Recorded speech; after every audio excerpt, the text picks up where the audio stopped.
Hello everyone, स्वागत है आपके अपने YouTube channel SR education orbit में। कैसे आप लोग? आई होप कि आप लोग अच्छे होंगे और बहुत ही बेहतरीन तरीके से अपने पढ़ाई को कर रहे होंगे। प्यारे साथियों, आज हम आप लोगों के बीच लेकर के आ गए हैं 30 महत्वपूर्ण ऑब्जेक्टिव सेशन, जिसमें इन्वायरमेंट के कुल 35 सवाल मैंने डाले हैं और ये बहुत ही इंपॉर्टेंट सवाल हैं। विगत कई वर्षों में कई एग्जामों में, कॉम्पिटिटिव एग्जामों में, बोर्ड एग्जामों में पूछे गए हैं। तो कृपया यह सेशन आप पूरा देखेंगे और अच्छा लगा तो अपने दोस्तों को भी शेयर करेंगे और साथ ही हमारे चैनल को भी सब्सक्राइब जरूर करेंगे। तो आज का पहला सवाल है कि परितंत्र में क्या शामिल होता है। जल्दी से आप लोग बताएंगे, परितंत्र में क्या शामिल होता है। तो जीव और अजीव क्या होता है? जीव और अजैविक कारक दोनों शामिल होता है परितंत्र में। इस प्रकार क्वेश्चन नंबर 1 का सही जवाब ऑप्शन नंबर सी हो जाएगा। और नेक्स्ट सवाल है कि निम्न में कौन अजैव घटक है। क्वेश्चन नंबर 2 कह रहा है कि निम्न में कौन अजैव घटक है। पौधा, पशु, वायु, जीवाणु। जल्दी से आप लोग बताएंगे 2 का सही जवाब क्या हो जाएगा। तो वायु अजैव घटक है। पौधा, पशु और जीवाणु ये सभी सड़ सकते हैं, लेकिन वायु क्या होता है, जल्दी सड़ता नहीं है, मतलब बिल्कुल भी। चलिए क्वेश्चन नंबर 3 पे आएंगे। क्वेश्चन नंबर 3 कह रहा है कि परितंत्र का उदाहरण कौन है। जल्दी से आप लोग बताएंगे परितंत्र का उदाहरण कौन सा है। जंगल, तालाब, बगीचा, सभी।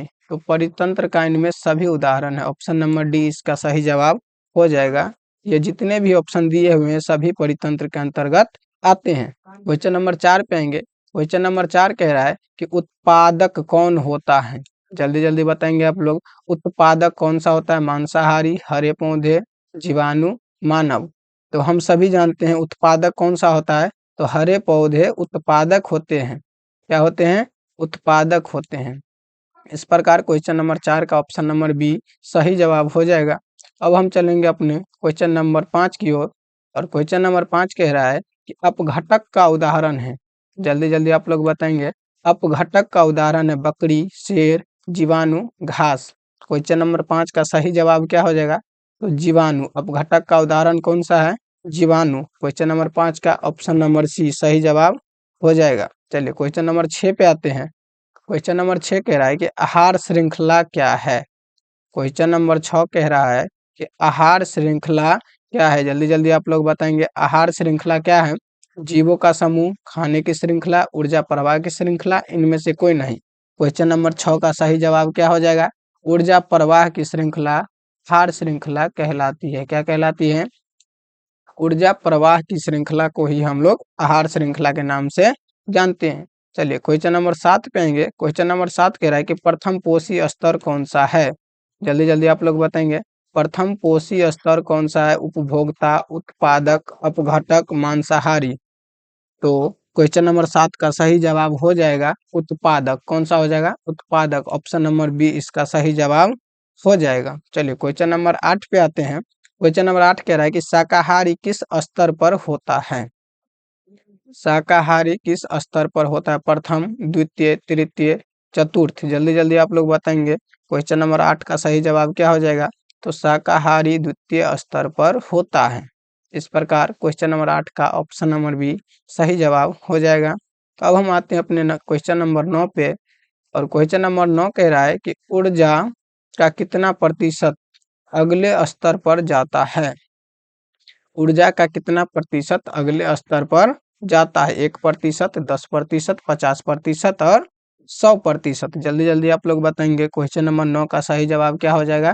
तो 10% अपने अगले स्तर पर जाता है।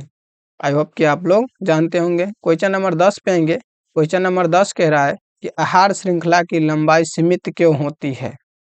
जल्दी से आप लोग बताएंगे आहार श्रृंखला की लंबाई सीमित क्यों होती है। भोजन की कमी, ऊर्जा ह्रास, पानी की कमी, जीवों की कमी। जल्दी जल्दी बताएंगे क्वेश्चन नंबर 10 का सही जवाब क्या हो जाएगा। तो ऊर्जा की ह्रास क्या होती है। ऊर्जा की ह्रास इसका बिल्कुल सही जवाब हो जाएगा। क्वेश्चन नंबर 11 पे आते हैं। क्वेश्चन नंबर 11 कह रहा है कि ऊर्जा प्रवाह कैसे होता है। जल्दी जल्दी आप लोग बताएंगे ऊर्जा प्रवाह कैसे होता है। द्विदिशीय, एक दिशीय, गोलाकार, स्थिर। जल्दी जल्दी आप लोग बताएंगे 11 का सही जवाब क्या हो जाएगा। तो एक दिशीय होता है। ऊर्जा का प्रवाह एक ही दिशा में होता है। ठीक है। क्वेश्चन नंबर 11 का ऑप्शन नंबर बी सही जवाब हो जाएगा। क्वेश्चन नंबर 12 पे आते हैं। क्वेश्चन नंबर 12 कह रहा है कि अधिकतम ऊर्जा कहाँ होता है। जल्दी जल्दी आप लोग बताएंगे। अधिकतम ऊर्जा कहाँ होता है? शीर्ष उपभोक्ता में, मध्य स्तर में, उत्पादक में, अपघटक में। क्वेश्चन नंबर 12 का सही जवाब क्या हो जाएगा? ऑप्शन नंबर सी, उत्पादक में अधिकतम ऊर्जा होता है। आई होप कि आप लोग को यह सेशन अच्छा लग रहा होगा। अगर अच्छा लग रहा है तो अपने दोस्तों को भी शेयर कर दो और हमारे चैनल SR एजुकेशन ऑर्बिट को जरूर सब्सक्राइब करो ताकि हम अगली वीडियो लेकर के आए तो आप तक सबसे पहले पहुंचे। चलिए क्वेश्चन नंबर 13 पे आते हैं। क्वेश्चन नंबर 13 कह रहा है कि ऊर्जा का मुख्य स्रोत क्या है? ऊर्जा का मुख्य स्रोत क्या है? जल है, सूर्य है, वायु है, मिट्टी है। आई होप कि आप लोग जानते होंगे कि ऊर्जा का मुख्य स्रोत क्या होता है। तो सूर्य होता है। ऊर्जा का मुख्य स्रोत या सबसे बड़ा स्रोत क्या होता है? सूर्य होता है। क्वेश्चन नंबर 14 पाएंगे। क्वेश्चन नंबर 14 कह रहा है कि आहार जाल क्या है? क्वेश्चन नंबर 14 कह रहा है कि आहार जाल क्या है? जल्दी जल्दी आप लोग बताएंगे। आहार जाल एक श्रृंखला है, कई श्रृंखलाओं का जाल है, पौधों का समूह है, जानवरों का समूह है। तो क्वेश्चन नंबर 14 का सही जवाब क्या हो जाएगा? कई श्रृंखलाओं का जाल ही आहार जाल होता है। आई होप कि आप लोग समझ गए होंगे। चलिए क्वेश्चन नंबर 15 पे आते हैं। क्वेश्चन नंबर 15 कह रहा है कि आहार जाल में जीव क्या होता है? एक ही जीव खाते हैं, कई जीव खाते हैं, कुछ नहीं खाते हैं, केवल पौधे खाते हैं। जल्दी जल्दी बताएंगे। आहार जाल में जीव क्या खाते हैं? क्वेश्चन नंबर 15 का सही जवाब क्या हो जाएगा? जल्दी से आप लोग कमेंट में बताएंगे। तो क्वेश्चन नंबर 15 का बिल्कुल सही जवाब हो जाएगा कई जीव खाते हैं। आहार जाल में क्या होता है? कई जीव खाते हैं। चलिए क्वेश्चन नंबर 16 पे आते हैं। क्वेश्चन नंबर 16 कह रहा है कि जैव आवर्धन क्या है? क्वेश्चन नंबर 16 कह रहा है कि जैव आवर्धन क्या है? जल्दी जल्दी आप लोग बताएंगे। 16 का सही जवाब क्या हो जाएगा? जैव आवर्धन रसायनों का संचय है। क्या है? रसायनों का संचय ही जैव आवर्धन होता है। चलिए क्वेश्चन नंबर 17 पाएंगे। क्वेश्चन नंबर 17 कह रहा है इस यह सबसे अधिक कहाँ होता है? मतलब ऊर्जा सबसे अधिक कहाँ होता है? उत्पादक में, उपभोक्ता में, शीर्ष उपभोक्ता में, अपघटक में। जल्दी जल्दी आप लोग बताएंगे। 17 का सही जवाब क्या हो जाएगा? तो शीर्ष उपभोक्ता में। किसमें? शीर्ष उपभोक्ता में सबसे अधिक होता है। चलिए क्वेश्चन नंबर 18 पाएंगे। क्वेश्चन नंबर 18 कह रहा है कि ओजोन का सूत्र क्या है? जल्दी जल्दी आप लोग बताएंगे। ओजोन का सूत्र क्या है? क्वेश्चन नंबर 18 का सही जवाब क्या हो जाएगा? O3। क्या हो जाएगा? O3 इसका सही जवाब हो जाएगा। चलिए क्वेश्चन नंबर 19 पे आते हैं। क्वेश्चन नंबर 19 कह रहा है कि ओजोन परत कहाँ होती है? पृथ्वी पर, वायुमंडल में, जल में, मिट्टी में। जल्दी जल्दी आप लोग बताएंगे। क्वेश्चन नंबर 19 का सही जवाब क्या हो जाएगा? ओजोन परत जो होता है वायुमंडल में होता है। क्या होता है? वायुमंडल में होता है। आप लोग कमेंट में बताएंगे कि ओजोन परत में कितने परत होते हैं? ओजोन परत में कितने परत होते हैं? चलिए जल्दी। सॉरी, ओजोन परत में नहीं, वायुमंडल में कितने परत होते हैं? थोड़ा मिस्टेक हो गया बोलने में। आप लोग कमेंट में बताइए कि वायुमंडल में कुल कितने परत होते हैं। चलिए क्वेश्चन नंबर 20 पे आएंगे। क्वेश्चन नंबर 20 कह रहा है कि ओजोन किससे रक्षा करती है? जल्दी जल्दी बताएंगे। गर्मी से, यूवी किरणों से, धूल से, पानी से। ओजोन परत हमें किससे बचाती है? क्वेश्चन नंबर 20 आपसे ये पूछ रहा है। तो क्वेश्चन नंबर 20 का सही जवाब हो जाएगा कि ओजोन परत हमें यूवी किरणों से बचाती है, हानिकारक किरणों से हमें बचाती है। कौन? ओजोन परत। चलिए क्वेश्चन नंबर 21 पे आएंगे। क्वेश्चन नंबर 21 कह रहा है कि ओजोन क्षय का मुख्य कारण है। जल्दी जल्दी आप लोग बताएंगे। ओजोन क्षय का मुख्य कारण क्या है? CO2, CFC मतलब क्लोरोफ्लोरोकार्बन, O2 मतलब ऑक्सीजन, H2 मतलब हाइड्रोजन। तो क्वेश्चन नंबर 21 का सही जवाब क्या हो जाएगा? CFC क्लोरोफ्लोरोकार्बन ओजोन क्षय का मुख्य कारण होता है। आई होप कि आप लोग समझ गए होंगे। चलिए क्वेश्चन नंबर 22 कह रहा है कि जैव निम्नीकरणीय पदार्थ क्या है? क्वेश्चन नंबर 22 का सही जवाब क्या हो जाएगा? जैव निम्नीकरणीय पदार्थ क्या है? जो नहीं सड़ते हैं, जो सड़ते हैं। धातु, प्लास्टिक। क्वेश्चन नंबर 22 का सही जवाब क्या हो जाएगा? जल्दी जल्दी बताएंगे आप लोग। जैव निम्नीकरणीय मतलब जो सड़ गल जाता है उसे हम जैव निम्नीकरणीय पदार्थ कहते हैं। ठीक है। क्वेश्चन नंबर 22 का ऑप्शन नंबर बी इस प्रकार सही जवाब हो जाएगा। चलिए क्वेश्चन नंबर 23 पे आते हैं। और क्वेश्चन नंबर 23 कह रहा है कि अजैव निम्नीकरणीय पदार्थ क्या है? अजैव निम्नीकरणीय वो पदार्थ है जो कभी भी नहीं सड़ता है, अपघटित नहीं होता है, वो अजैव निम्नीकरणीय पदार्थ कहलाता है। तो क्या हो जाएगा, जल्दी सड़ते हैं वो नहीं होता है, जो नहीं सड़ते हैं क्या हो जाएगा, जो नहीं सड़ते हैं वो अजैव निम्नीकरणीय पदार्थ कहलाता है। क्वेश्चन नंबर 23 का ऑप्शन नंबर बी सही जवाब हो जाएगा। आई होप कि आप लोग को ये सेशन अच्छा लग रहा होगा। अगर अच्छा लग रहा है तो आप हमारे चैनल को सब्सक्राइब करें और अपने दोस्तों को जरूर शेयर करें। क्वेश्चन नंबर 24 कह रहा है कि उदाहरण जैव निम्नीकरणीय, निम्न में कौन सा उदाहरण जैव निम्नीकरणीय है? प्लास्टिक, कांच, फल के छिलके, लोहे। निम्न में कौन निम्नीकरणीय मतलब कौन सड़ गल पच जाता है? तो फल के छिलके जल्द ही सड़ जाते हैं, उसमें भी केला के छिलके तो बहुत जल्द सड़ जाते हैं, तो इसका अच्छा उदाहरण ये हो जाएगा। फल के छिलके बहुत ही जल्दी सड़ गल जाते हैं। क्वेश्चन नंबर 25 पे आते हैं और क्वेश्चन नंबर 25 कह रहा है कि उदाहरण अजैव निम्नीकरणीय है। अजैव निम्नीकरणीय कौन सा है? पत्ते, कागज, प्लास्टिक, भोजन। 25 का सही जवाब क्या हो जाएगा? आप लोग जल्दी से बताएंगे। क्वेश्चन नंबर 25 का सही जवाब क्या हो जाएगा?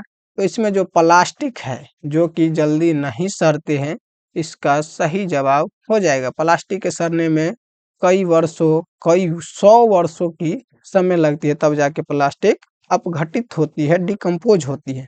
क्वेश्चन नंबर 26 पे आएंगे और क्वेश्चन नंबर 26 कह रहा है कचरे का अधिकतम उत्पादन क्या करता है?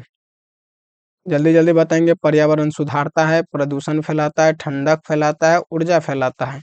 क्वेश्चन नंबर 26 का सही जवाब क्या हो जाएगा? कचरे का अधिकतम उत्पादन क्या करता है? तो यह क्या करता है? प्रदूषण फैलाता है। अधिकतम कचरे फैलेगा तो क्या होगा? प्रदूषण ना होगा। अब ये आपको प्रदूषण का उदाहरण देखना है तो दिल्ली एनसीआर चले जाइए, बहुत अच्छा प्रदूषण मिलेगा, हाई क्वालिटी का। क्वेश्चन नंबर 27 क्या कह रहा है कि प्लास्टिक का प्रभाव क्या है? जल्दी से आप लोग बताएंगे। प्लास्टिक का प्रभाव क्या है? लाभकारी है, हानिकारी, हानिकारक है, पोषक है, प्राकृतिक है। क्वेश्चन नंबर 27 का सही जवाब क्या हो जाएगा? हम यह इस क्वेश्चन का आंसर आप लोगों से एक्सपेक्ट करना चाहेंगे। 27 का सही जवाब हो जाएगा प्लास्टिक हमारे लिए हानिकारक होता है। ठीक है, क्वेश्चन नंबर 27 का ऑप्शन नंबर बी बिल्कुल सही जवाब हो जाएगा प्यारे साथियों। और हम आते हैं अपने अगले क्वेश्चन पे और आज का अगला क्वेश्चन 29 नंबर कह रहा है बिजली बचाने का सही तरीका क्या है? जल्दी जल्दी आप लोग बताएंगे। बिजली बचाने का सही तरीका क्या है? लाइट चालू रखना, स्विच बंद रखना, पंखा चलाना, कुछ नहीं। क्वेश्चन नंबर 29 का सही जवाब क्या हो जाएगा? जल्दी से आप लोग बताएंगे। बिजली बचाने का सही तरीका क्या है? स्विच बंद करके रखना बिजली बचाने का सबसे अच्छा तरीका है। बिना मतलब व्यर्थ में पंखा चलाना, ये वो करना, ये सब बिजली की वाहियात खपत है। ठीक है, तो क्वेश्चन नंबर 29 का ऑप्शन नंबर बी इस प्रकार सही जवाब हो जाएगा। और आप लोग भी बिजली का वाहियात खर्चा नहीं करेंगे, बिना मतलब का बल्ब नहीं जलाएंगे, बिना मतलब का पंखे नहीं चलाएंगे। ठीक है, क्वेश्चन नंबर 30 कह रहा है यदि एक पोषी स्तर खत्म हो जाए तो क्या होगा? क्वेश्चन नंबर 30 कह रहा है यदि एक पोषी स्तर खत्म हो जाए तो क्या हो जाएगा? कुछ नहीं होगा, संतुलन बिगड़ेगा, ऊर्जा बढ़ेगी, सब खत्म हो जाएगा। क्वेश्चन नंबर 30 का सही जवाब क्या हो जाएगा प्यारे साथियों? तो संतुलन बिगड़ सकता है। क्या हो जाएगा? संतुलन बिगड़ सकता है। कुछ नहीं होगा, कैसे नहीं कुछ होगा? बहुत कुछ हो सकता है। यदि एक पोषी स्तर खत्म हो जाए तो बहुत कुछ हो सकता है। ठीक है, क्वेश्चन नंबर 31 पाएंगे और क्वेश्चन नंबर 31 कह रहा है कि अपघटक का कार्य है खाना बनाना, अपघटन, शिकार करना, उड़ना। जल्दी जल्दी बताएंगे। अपघटक का कारण क्या है? अपघटन होता है किसी चीज को सड़ाना, गलाना, डिकम्पोज करना, इसका मुख्य कार्य होता है। क्वेश्चन नंबर 31 का ऑप्शन नंबर बी सही जवाब हो जाएगा प्यारे साथियों। क्वेश्चन नंबर 32 पे आएंगे। आप लोगों को मजा आ रहा होगा तो जल्दी जल्दी आप लोग कमेंट करेंगे कि हाँ भैया बिल्कुल मजा आ रहा है, हमें तो बहुत मजा आ रहा है आप लोगों को पढ़ाने में और खुद भी पढ़ने में। क्वेश्चन नंबर 32 कह रहा है कि उत्पादक क्या बनाते हैं? उत्पादक क्या बनाते हैं? ऑक्सीजन बनाते हैं, भोजन बनाते हैं, ऊर्जा बनाते हैं, सभी बनाते हैं।